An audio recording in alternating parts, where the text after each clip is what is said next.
So if you live in central Connecticut or you're thinking about moving here in 2026, you've probably heard some version of this statement: nothing ever changes here. And honestly, I get it. For years, maybe decades, people have been talking about Hartford's big revival, new development, major projects, and then nothing really happened. Or at least not in a way you could actually feel in everyday life. But right now, something different is happening.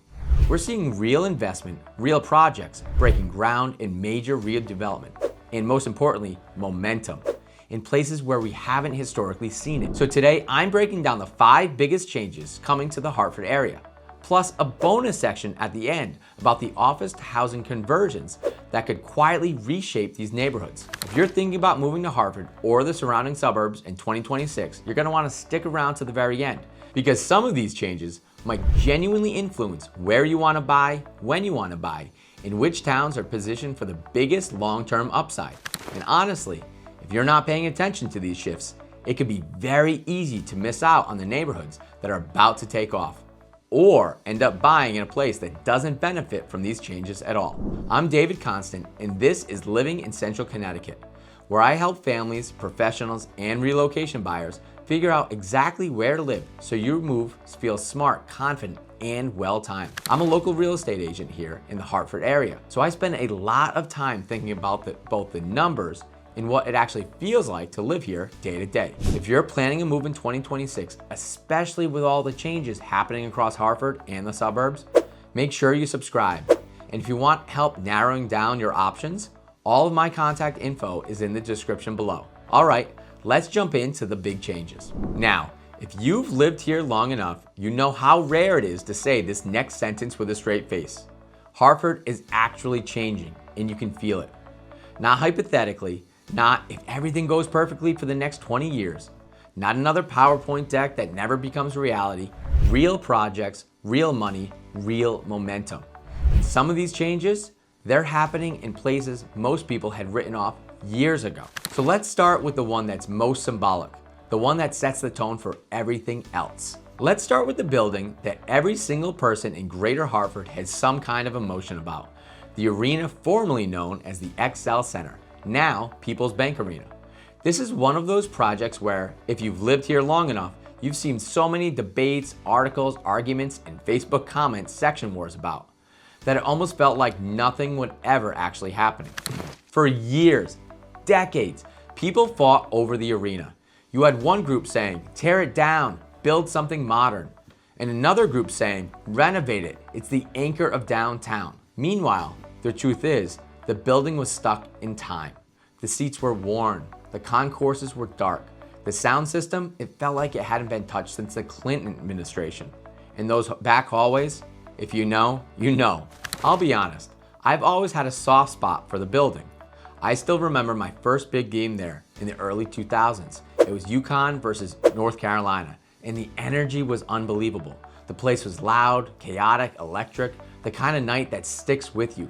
But even back then, as awesome as it was, you could feel the building aging. It had character, but it also had carpet patterns that probably should have been retired in 1995. Fast forward to today, just a few months ago, I was there again, but this time watching my daughter play travel hockey against the junior Wolfpack. And I had this moment where I looked around and thought, wow, this building has come a long way. New seats, brighter concourses, better flow, better energy. It finally feels like an arena that belongs in 2026, not 2006. And if I'm noticing, as someone who basically grew up around here, buyers from around the region definitely noticed too. So here's what actually changed. And I'm going to say this in plain English, not construction report language. This wasn't a paint in walls and hope no one notices renovation. This was a tear it apart and rebuild it into something that belongs in 2026 kind of renovation. We're talking brand new seats, finally.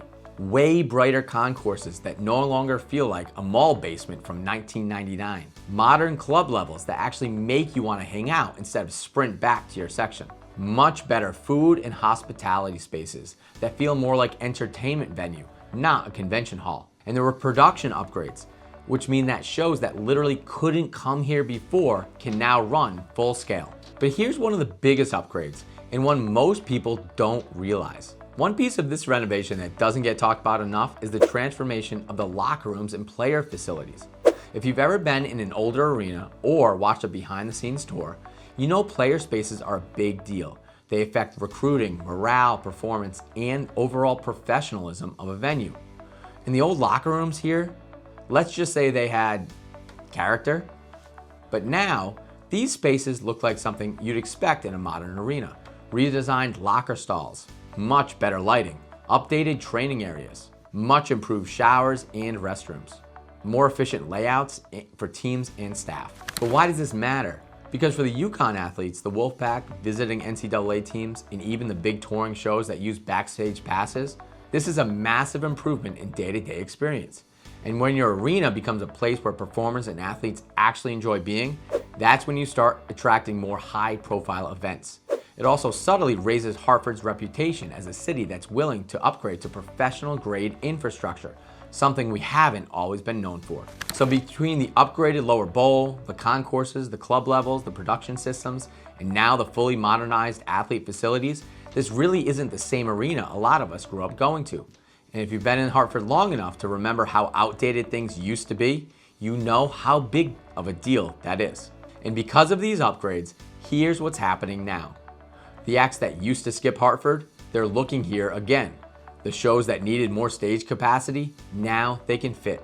The comedy tours, the NCAA events, the big traveling productions, they can finally run their full setup here instead of saying, sorry, we can't do Hartford, the building can't handle it. And of course, UConn games feel a whole heck of a lot better. Wolfpack games feel better. Youth hockey tournaments feel better. And parents know that's a real thing. The whole fan experience just works better now. Downtown North is basically becoming the neighborhood around the arena. Think of it like this. If the arena is the big landmark, Downtown North is the part of town where people actually live, walk, eat, hang out, and spend time before and after events. There are new apartments, sidewalks, and lighting actually make it feel safe to walk around. Duncan Park is still one of the nicest minor league stadiums in the country. And slowly, you're seeing signs of real neighborhoods. Someone said to me recently, I never thought I'd see people walking dogs downtown again. And they're right. That wasn't a thing a decade ago. So here's the part where I want to speak directly to the people considering a move. You don't have to love concerts or go to the Wolfpack game for this to matter. When an arena goes from outdated to modern, restaurants move in, foot traffic increases, neighborhoods within 5 to 10 minutes get more positive attention. Developers start targeting nearby parcels, and home demand grows around entertainment districts. It's subtle, but it's real. This is the kind of thing that nudges property values upward before most people realize why. If you're looking at buying in the next few years, these are the moments that matter. Not because prices explode overnight, because they won't, but because neighborhood popularity ships quietly at first, then all at once. So the bottom line is this. The arena renovation isn't just about sports or concerts. It's about momentum, which Hartford hasn't been able to say with a straight face for a really long time. This is one of those first domino projects, and when cities move, suburbs move too. This is exactly setting the groundwork for what comes next. Hey guys, it's Dave Constant. As much as I love making these videos, there's one thing I love more, and that's helping families and people from all over the country make the move here to Central Connecticut. I've helped countless families make the move, so whether you're coming out the next week, the next month, or even next year, don't hesitate to reach out. My contact information is right here on the screen and linked in the description in case you missed the on-screen pop-up. I look forward to helping you and your family make the move. All right. Let's talk about the project that everyone in West Hartford has been whispering about, complaining about, debating, or straight up ignoring for almost a decade. The old UConn West Hartford campus. If you live here, you know exactly what I mean. 57 acres, right in the middle of one of the most desirable suburbs in Connecticut, just sitting there. Overgrown fields, boarded up buildings, cracked parking lots that looked like a post-apocalyptic movie set. For years, it was the biggest, most frustrating area in the entire region. And honestly, most people reached a point where they assumed nothing would ever happen. But now, something is happening, and it could reshape West Hartford in a major way. The campus is being turned into a huge mixed-use project called Heritage Park. And this isn't a small infill development. This is 322 new apartments, townhomes, assisted living, retail and restaurant space, and a potential signature restaurant site. You've got new internal streets, pedestrian and bike-friendly design, direct access to Trout Brook Trail. Basically, it's a whole new neighborhood. And here's where the curiosity kicks in. What does a brand new walkable district do to a town that's already one of the hottest suburban markets in the state? That's the question quietly sitting underneath this entire project. I've watched this sit idle for most of my time in Connecticut. I'm originally from Rhode Island, but I've spent almost 20 years in and around the Hartford area. In the last 11 years as a resident of Glastonbury. And during that time, every trip through West Hartford, every showing, every appointment, every weekend errand, the old UConn campus just sat there, empty, overgrown, a massive, once important property that felt frozen in time. I can't tell you how many times I drove by it and thought, how is this still sitting unused? This is West Hartford. How has nothing happened yet? And it wasn't just me. My buyers always noticed. West Hartford is one of the towns I show homes in the most. And buyers, especially folks relocating from out of state, would always spot that property and say the same thing. This doesn't seem to fit. Why is this just sitting here? This feels out of place for West Hartford. And they were right. For a long time, that campus felt like the one square on the Monopoly board that somehow never got upgraded. So seeing actual progress now, approvals, plans, developers, renderings, it changed the entire tone of that part of town. It's one of those rare moments where a long-stalled project finally shifts from what's going on here to, oh wow, this could be something amazing. And for buyers, especially early movers, that shift matters. Glastonbury Town Center is quietly entering a new era. All right, let's talk about something I've watched up close for over a decade now. Glastonbury's Main Street.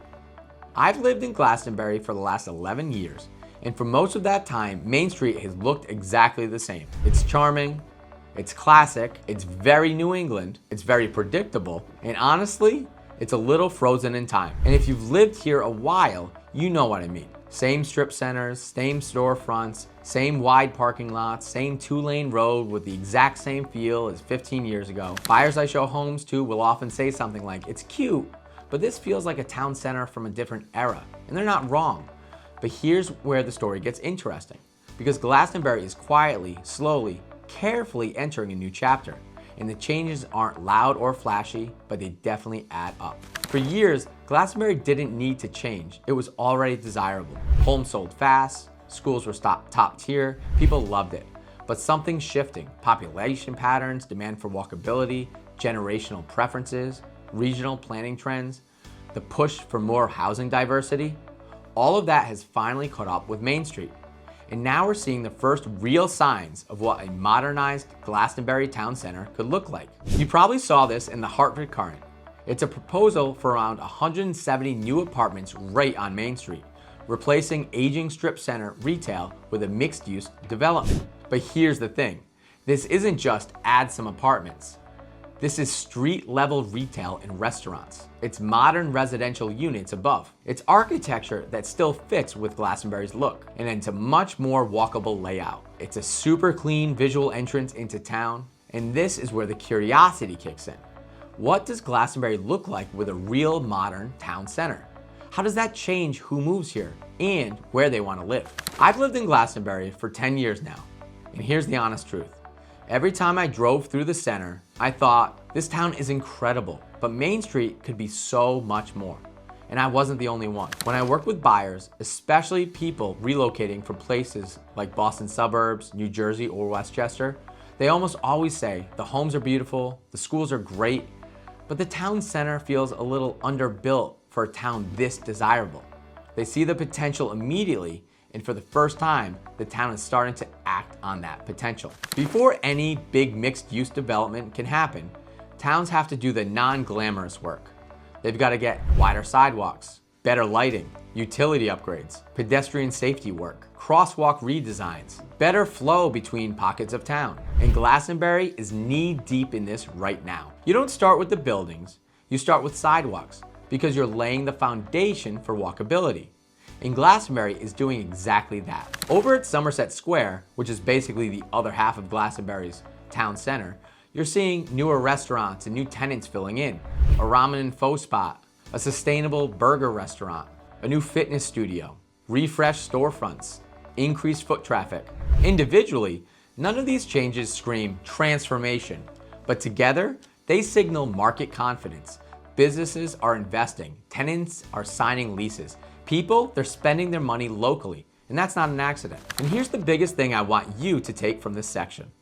Walkable town centers drive long-term value, period. In Glastonbury, a town already known for amazing schools, beautiful views, stable home values, strong community feel, is now adding the one thing it truly never had, a modern, walkable, mixed-use heart.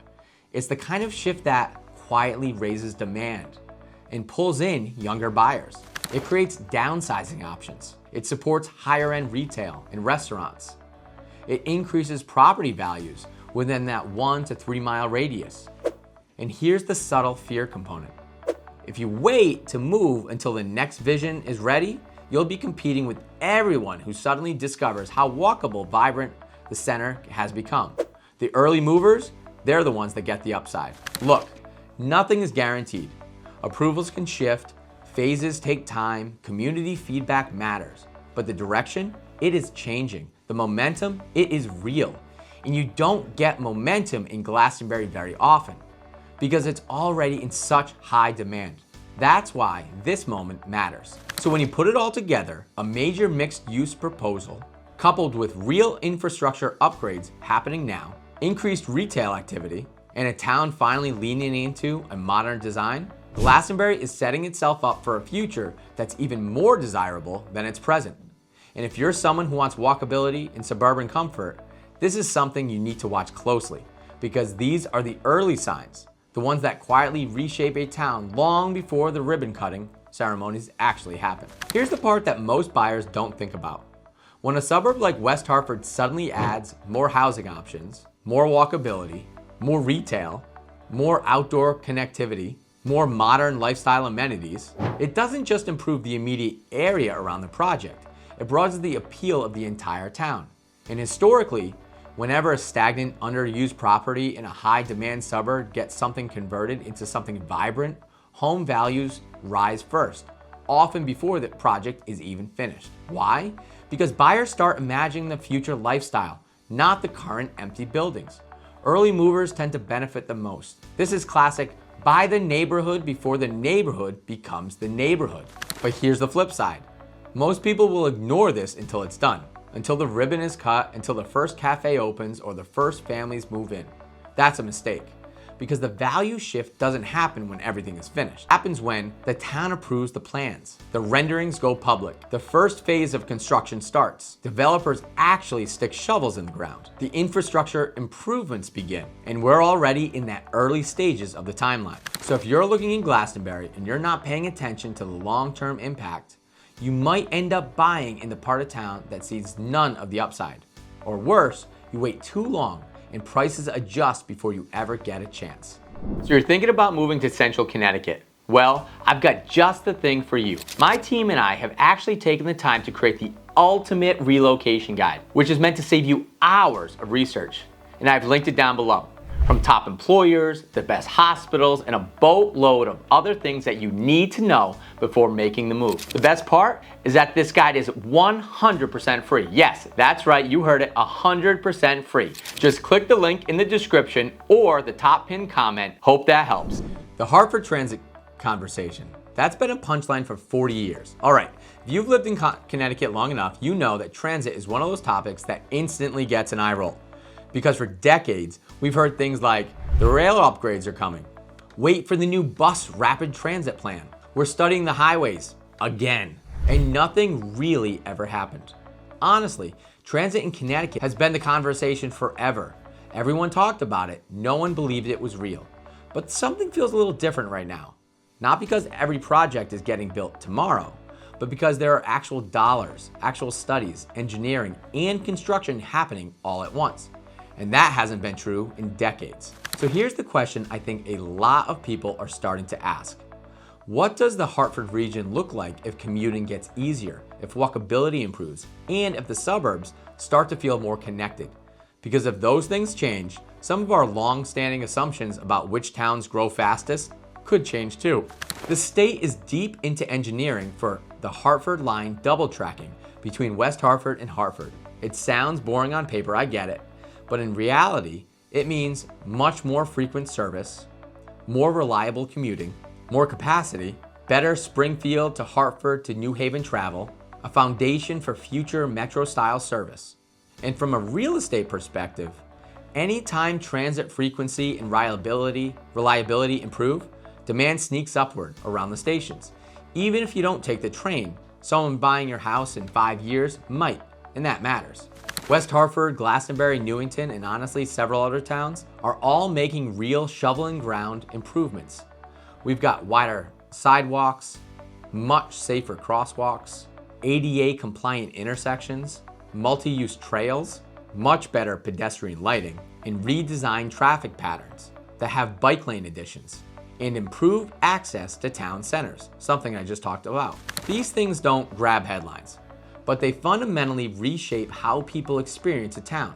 And after showing hundreds of homes over the years, I can tell you that buyers care about walkability more than ever, even in the suburbs. I've had clients flat out say, "We'll pay more to be able to walk to a coffee shop." And that wasn't something I heard a lot 5 or 10 years ago. One of the top questions I get from relocation buyers is, "Can I walk anywhere from here?" Or, "How long does it take to get downtown? Is there a train station nearby?" For years, the answer in many Hartford suburbs was, well, technically yes, but practically no. But these new sidewalk networks, trail expansions, mobility upgrades, they're closing the gap. And as someone who's been driving and occasionally sprinting around the Hartford area for the last 20 years, I can tell you that any improvement at all feels like a miracle. So this is the project that long-term residents are the most skeptical about. And honestly, I don't blame them. The mobility study is exploring reworking the I-84 and I-91 interchange, which will help reconnect downtown to the river. It'll expand the BRT. It will improve dangerous ramps. It will add pedestrian bridges. It'll enhance trail systems, and it will modernize traffic flow around the city. Is this happening tomorrow? No, no chance. Is every option guaranteed? Also no. But here's the key difference between how things have happened in the past. There are actually federal and state dollars behind the study, with multiple agencies that are aligned, something that historically did not happen. This is real momentum, not headline momentum. Here's something most people underestimate. Infrastructure drives real estate. Better transit equals higher demand near stations. Better walkability means more valuable town centers. Improved traffic flow, more attractive commuting towns. Trail networks, lifestyle premium. And when you can connect downtown to the buyers, more likely to have younger professionals move on in. If you're deciding where to buy and you ignore infrastructure, you're missing one of the biggest predictors of long-term value. I've watched this play out with clients for years. Most people don't feel infrastructure improvements until years later, but the market reacts early. Investors know it, developers know it, town planners know it. So if you're choosing between towns and one is investing in walkability and transit, while another isn't, that matters more than you think. This is the kind of stuff that drives the "how is this town suddenly so in demand" conversations 5 to 7 years from now. So no, Hartford is not about to become Boston overnight. We're not even pretending that. But for the first time in a long time, the region is stacking real, tangible improvements. Rail reliability, walkability, a developed downtown, safer suburban streets, better mobility planning, a long-term blueprint for downtown connectivity. It's not flashy, it's not instant, but it is meaningful. And if you care about future value, this is something you should pay attention to. Let's talk about the least sexy topic ever that controls everything, all right? I know zoning isn't the thing everyone rushes to watch a video about, but if you've been trying to buy in Connecticut, especially the Hartford suburbs, you've probably felt the symptoms of zoning without even realizing it. If you've ever said, "Why are there no starter homes? Why is everything either $300,000 and needs a ton of work or over $700,000? Why are there so few condos or townhomes? Why does every listing have 10 or more offers?" That's zoning, plain and simple. And here's the big shift most people don't even know is happening. Connecticut actually passed real housing reform in 2025. Not a debate, not a proposal, not a study, a law, with money behind it, with programs behind it, with real implications for suburbs like West Hartford, Glastonbury, Avon, Simsbury. This is the first time in a long time the state has made structural changes aimed at increasing housing availability. So let's break why it matters. If you're buying or selling in the next few years, in December 2025, Connecticut passed a major housing bill, HB 8002, which creates an entirely new framework for how towns are building housing. The state will reward towns with grants and regulatory benefits if they create real plans to add housing. Towns will gain tools to convert vacant commercial buildings into housing more easily. Parking requirements can be reduced in certain cases, which will remove a huge barrier for mixed use and multifamily development. Towns that participate become eligible for technical support and financial incentives. In plain English, towns finally have a reason to plan for more housing, money to support it, and flexibility to actually improve it. This is a major shift. Before this bill was passed, lawmakers spent most of 2025 debating a much bigger bill, which aimed to overhaul zoning statewide. It included more as-of-right housing, veteran and senior housing access, expanded transit-oriented development, reduced parking minimums, and a stronger fair share housing framework. But after heavy debate and a veto by Governor Lamont, it was clear the state needed a version that towns could realistically implement. The solution was a scaled, incentive-driven version which became the new bill. It passed with a lot less controversy. This context matters because the direction of the policy is very clear. Connecticut is committed to adding more housing, especially in high-demand suburbs where young families, downsizers, and professionals cannot find enough options. So what does this mean in the Hartford suburbs? This is the question everyone should be asking. What happens to towns like West Hartford, Glastonbury, Avon, Simsbury, and Farmington when the state finally creates a real path for more housing variety? But because these towns already have the top-tier schools, they have strong community amenities. They're highly desirable already. They have huge buyer demand, and they have extremely tight inventory. So now, developers finally have a state-supported framework to propose. They can add modern townhomes, small lot single-family homes, mixed-use buildings, apartments near Main Street, conversions of underused commercial sites, more downsizing-friendly options. This is exactly what these towns have lacked for so long. Here's the human side of all of this. Every week, buyers say to me, "We love the town, but there's nothing available. We would move tomorrow if there were more options." Why does it feel like everything is either too old, too big, or too expensive? And the honest truth is, most Connecticut towns were zoned in ways that simply don't match how people live anymore. It's not that towns don't want young couples or downsizers or single professionals. It's that their zoning literally didn't allow the types of homes these buyers need. Here's the part most homeowners don't realize.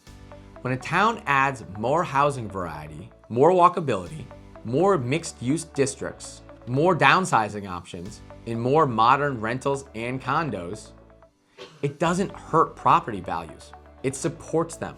Healthy housing ecosystems where people can move within the same town at different stages of life create stable demand, a stronger resale value, more competitive town centers that have better local business health, and more long-term appeal. If you own a home in one of these towns, smart, gradual growth is one of the best things that can happen to you. Let's be honest, Connecticut has one of the oldest housing stocks in the entire country. Without zoning evolution, we won't build enough homes. Prices will keep climbing, and affordability will worsen even more than it is today. Downsizers will stay stuck, families will compete over too few listings, and young professionals will leave. And the problem compounds year after year. The fear here is real. If you're waiting for market conditions to magically improve, but zoning doesn't change, you could be waiting for years. This new legislation is the only path out of perpetual low inventory. Over the last several years, I've seen the same thing happen over and over. Great buyers, strong budgets, flexible timelines, and still no options. Not because of the market, not because of the competition, but because of zoning. This is why the 2025 legislation matters. It's the first crack in the wall, the first realistic step towards a housing environment that actually reflects how people in 2026 live. So yes, zoning isn't flashy. You won't see viral TikToks about it, but it is the foundational issue that shapes where we can build, how much we can build, what towns look like, who gets to live where, how communities evolve over time, and whether the Hartford suburbs stay vibrant long term. For the first time in decades, Connecticut has a modern housing law. They have funding for towns, incentives to participate, flexibility for developers, and a clear direction for growth. The changes won't happen overnight, but they will happen. And if you're thinking about buying or selling in the next 3 to 5 years, this is the shift you don't want to miss. A shift that's already happening across the country and now in Hartford. Now for the question of the day. What matters most to you when relocating? Make sure to leave your answer in the comments below.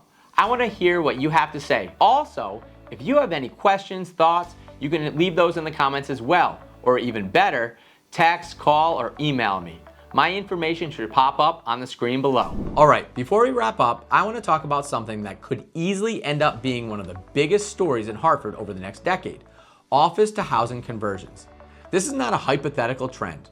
This is not someday, maybe. This is already happening nationally, regionally, and now locally. In Hartford, with its older office stock, post-pandemic vacancies, and walkable downtown footprint, is actually one of the markets where this trend has the most potential. So if you care about where Hartford is headed long term, this is the section you need to pay attention to. For decades, Hartford has been a 9 to 5 city, busy during the workday, dead after 6 p.m. It's always been quiet on weekends. It's largely a commuter-driven city. But ask yourself, what does Hartford look like if 1,000, 2,000, even 3,000 more people actually live downtown? It's not just more apartments, it's more restaurants that survive. It's more foot traffic for retail. It's more nightlife, more local small businesses, safer streets, stronger tax base, more investment in the local area, more vibrancy, a better lifestyle, and a completely different perception of the city. Cities don't turn around because of one mega project. They turn around because people start living there again. And Hartford is finally moving in that direction. Here's what's already happening. First up is the Trinity Street conversions near Bushnell Park. Roughly 104 mixed income apartments inside former state office buildings, ground floor amenity potential and park walkability. This isn't just another downtown complex. This puts residents steps from Bushnell Park, one of the city's most attractive public spaces. Developer interest is also growing around mid-century office towers near Pratt Street, Asylum Street, Main Street, the Capitol District, the Pearl Street corridor. Several of these properties have been flagged by local news as prime candidates for adaptive reuse. Why? Because the math has changed. Office demand isn't what it used to be, but housing demand still remains strong. The bill I just discussed and related state programs explicitly make commercial to residential conversion easier. That means less bureaucratic friction, more favorable review processes, potential grant support, aligned development goals. In other words, Hartford is no longer swimming upstream to get these projects done. When I work with relocation buyers considering the Hartford area, one of the biggest perception gaps is this. They see downtown Hartford today and assume it will look like this forever. But the early signs of residential growth, conversions, walkability improvements, arena upgrades, Bushnell South redevelopment, point to a very different future.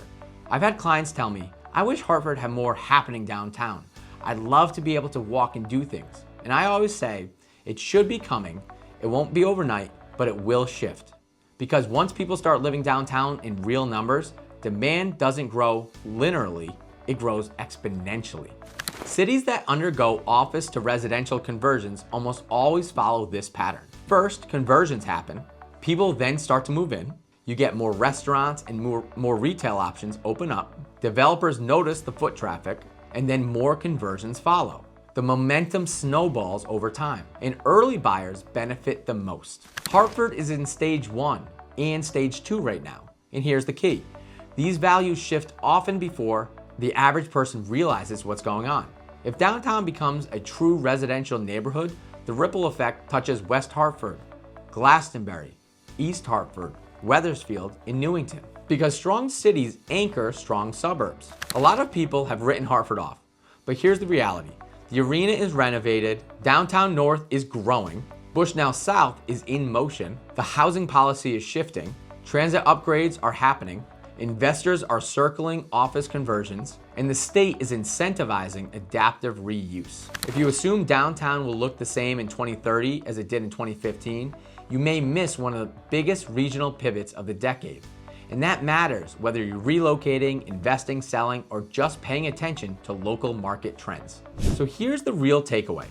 Office to housing conversions aren't flashy. You won't see 1,000-person ribbon cutting, but they create a flywheel effect.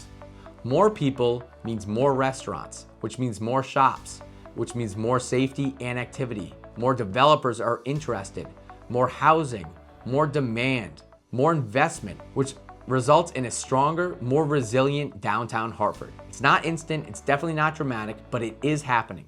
And if you're paying attention, you'll see the early signs before the rest of the world does. All right, so let's zoom out for a minute. We just covered a fully renovated, foolproof downtown area, a transformational mixed-use neighborhood coming to West Hartford, Glastonbury's town center quietly entering a new era, major transit and walkability upgrades across the region, real zoning and policy changes that will shape inventory, and a wave of office to housing conversions that could redefine downtown Hartford. If you're watching this and thinking, wow, this is more change than I've seen in years, you're absolutely right. Hartford isn't becoming something new overnight, but for the first time in a long time, all the arrows are pointing in the same direction. And in real estate, momentum is everything. Whether you're relocating, upsizing, downsizing, or just trying to figure out where you fit in the region, these shifts actually matter. They affect where demand goes, which towns grow, which neighborhoods evolve, and where value quietly starts to move upward. This is the stuff most people don't pay attention to until it's already happened. So if you're thinking about making a move in 2026 or beyond, especially in the Hartford area, here's what I want you to do. Reach out. Let's talk about your goals, your timeline, your budget, your must-haves, all of it. You don't need to know exactly where you want to live yet. That's literally what I help people figure out every single week. Whether you're coming from New York, Boston, Providence, another part of Connecticut, or you're already here, but trying to understand how these changes might impact your next move, I can help you break down the options clearly so you're not guessing me. Email me, call or text me, or grab a spot on my calendar using the link below. Let's make sure your next move feels smart, strategic, and well-timed, not rushed, not reactive, and definitely not based on outdated assumptions about what this region is or isn't. Because here's the truth. A lot of people will ignore these changes until they're obvious. A lot of people will wait for the perfect moment. A lot of people will get caught flat-footed as certain towns become even more competitive. You don't have to be one of them. If you understand the momentum early, you make better decisions. You buy in better locations, and you get ahead of the value shifts instead of chasing them. Hartford's changing. The suburbs are changing. And the opportunities are already here for people who are paying attention. I'm David Constant, and if you're planning a move to Central Connecticut in 2026 or beyond, don't go into it blind. Let's do it together. Hit subscribe, reach out, and I'll see you on the next video.